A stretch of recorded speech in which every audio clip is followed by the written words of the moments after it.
Yeah, you've spoken about that before, about the need to sort of work for free or salary free in the beginning to get to where you want initially. And it's a big debate even amongst filmmakers, which is this idea of, should I get paid what I'm worth if I'm going to be crew or edit or whatever, and I have no experience, or should I just try to hop onto someone's short film and say, hey, I think my advice, Brian, has been go to a 48 or go to a 54, look at the films that were almost there but not quite there, especially in your field of expertise. So if you're an editor, look for the film that could have been great had they had a better editor.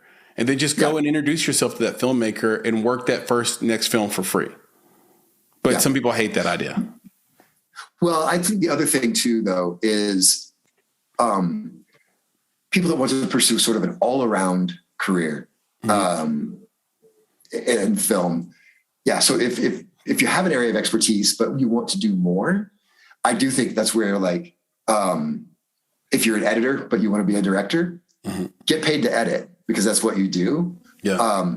But if you want to be a director, you probably want to accept the fact that, like, if you want to sign on and you haven't directed yet, you're not going to get paid for that yet. Yeah. And the other advice that I do give a lot of filmmakers is learn how to edit. It actually is something that it doesn't make you an expert right away, but you can eventually. You can self-teach. Edit. You know, like a lot of software now is. I think a lot of people can be self-taught editors, but the better you get at that, editing work is just out there everywhere. You know what I'm saying? Like it's one of those fields. TV needs editing, web series need editing, movies need editing. Like, you know, podcasts need editing. One thing. Podcasts need editing. But yeah, I mean, if you can learn that skill, that's how you can sort of pay the bills while you try to pursue other creative pursuits. And so that's kind of what I always think. Like I always tell people now, and this is one of my favorite things, because when I was first doing this wasn't true. But I really think jobs in film and television, the creative industries, are growing more secure than a lot of other jobs, because a lot of other jobs can get automated. A lot of, like, you know, truck drivers are probably going to be out of work in the coming years as self-driving vehicles become more and more practical. Yep. But robots haven't figured out how to make entertainment yet. Yeah. So, you know, and we all want entertainment everywhere around the globe. We want to be entertained. And I think it's actually, like I said, it's becoming one of the more stable fields to work in, as long as you've got the skill sets, right? And as long as I think you're adaptable. And it's interesting in the sense too, that, like, even though there would sort of be a suggestion, I see that little articles pop up like this, like, what is the purpose of film festivals anymore?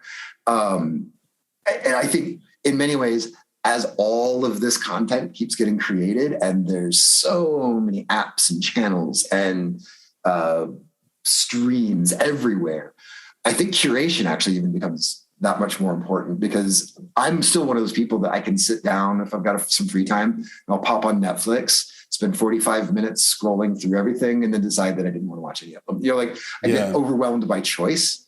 Paradox of choice. So I think curation, exactly. So I think curation actually becomes more important as more options are available. It's funny because I still get this here, and I got it in Nashville. It's like, you have too many movies to choose from. Oh, sorry, we do want you to have some choice. But believe me, it's not the 3,600 movies that were submitted. You know, we at least got those down to a couple hundred. Right. Right. And I think also when you're making a film, it's an opportunity to collaborate with people. I think people deeply want to collaborate with other people and feel like they belong. And a film is so hard and so collaborative that by the end of it, that's your new family. Like, you're bonded with those people forever.